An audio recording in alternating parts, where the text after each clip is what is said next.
Okay, so let's talk about this the second red flag at the Village of Loon.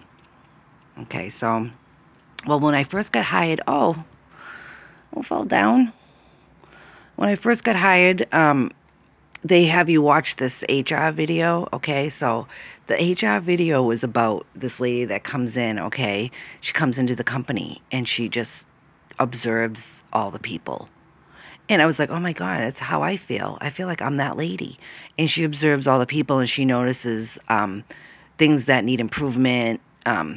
If there's any like gossip or anything going on, she makes her little list. I'm like, oh my God, that's what I do.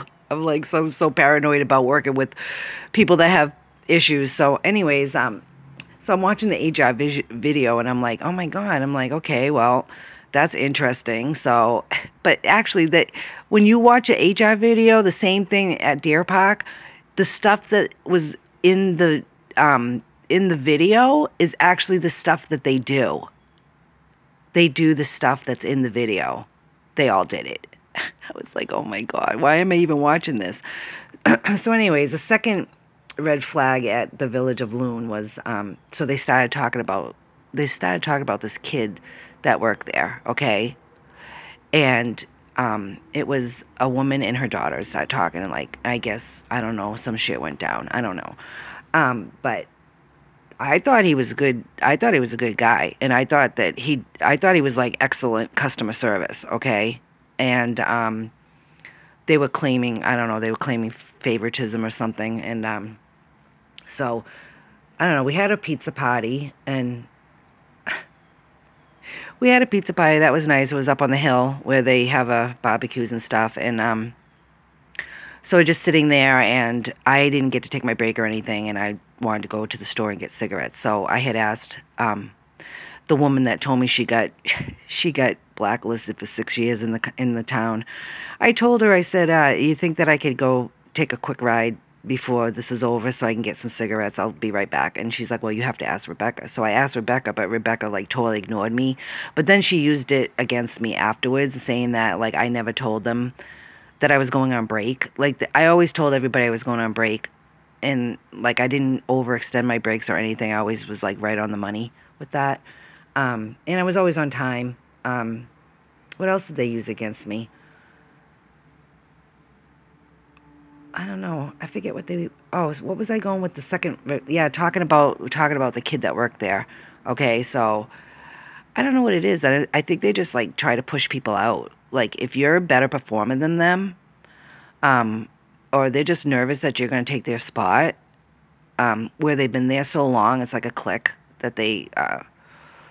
That's what they do. But one time I was I was saying, oh, these windows really need to be cleaned. I'm like, look at the windows. Because I'm like, I don't know, me with windows. I think if a window is dirty, it makes the whole place look dirty.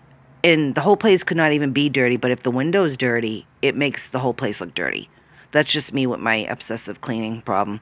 But anyhow, so I like clean windows. So I was just looking at the windows they were discussing. I was like, oh, you need to clean the windows. Well, the housekeeper comes at the time, and she's like, yelling at this Jamaican woman, and there was a Jamaican cleaning company there, and she's like literally yelling at the Jamaican woman like bad. I was like, oh my God. I was like, I don't want to work for her. All right. I thought she was nice, but she wasn't. And they both looking at me like, I was like, oh my God. And so I was just absorbed. Like I was trying not to absorb. I was observing, but I was trying not to absorb really bad there. And just like little things, like I could tell the way they talked to me. Like, so one time I was like, oh yeah, I know you can't smoke up on the hill. No, I said, can you smoke up on the hill? And she's like, no, you can't smoke up on the hill. And I was just like, just the way they talked to me, like, you know, it was just any little thing. They were just waiting to.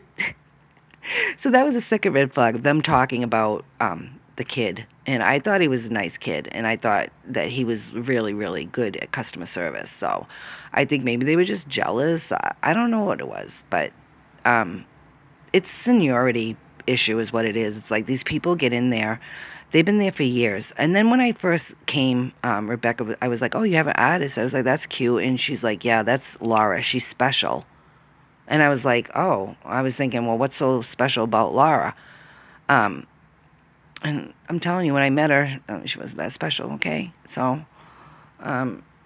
maybe she actually, like, confided in me. She's like, I don't like myself, and da-da-da-da. I was like, oh, no. I was like, why don't you like yourself, you know? But anyways, I was just trying to fit in, which I never fit in anywhere.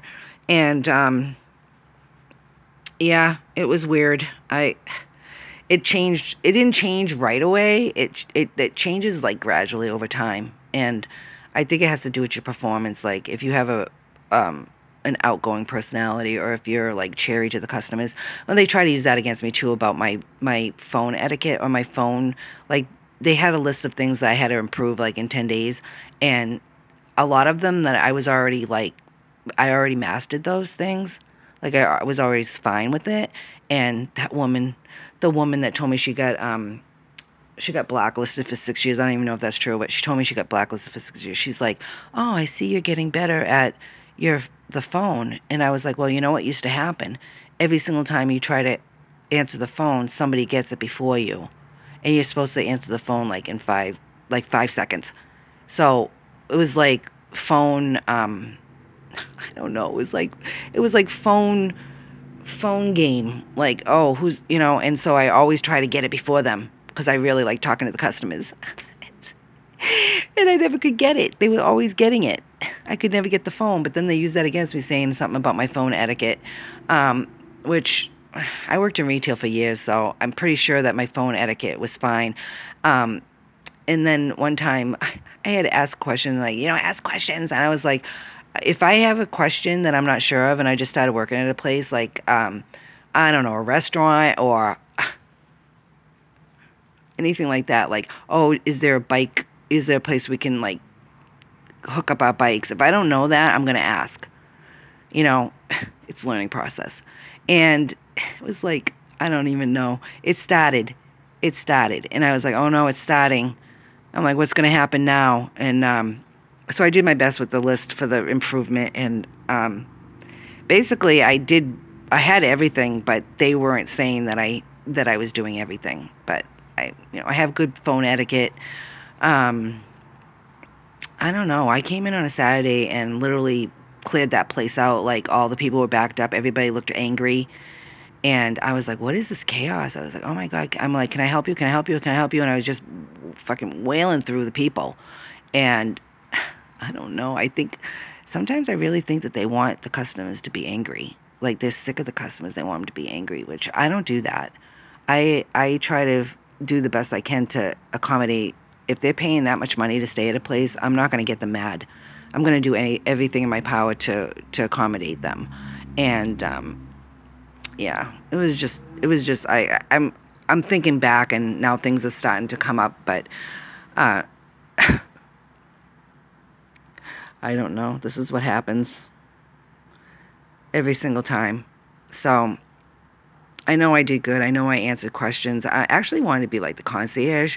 And when I first started working there, Andre was like, oh, we need somebody that's like, you know, concierge. And so I started telling everybody about different restaurants, because they were promoting like the same ones over and over again. And I was just like, well, what about this place? Or, oh, there's a band in town.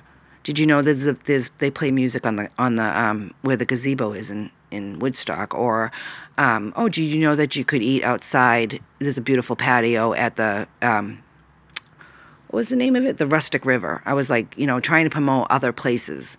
And I would just say stuff like that. Or I'd send them somewhere that wasn't on the list of things to do. Like, did you know there's a really cute place called Otter Rocks? Or, so I was doing that, and I don't know, I guess they didn't like it.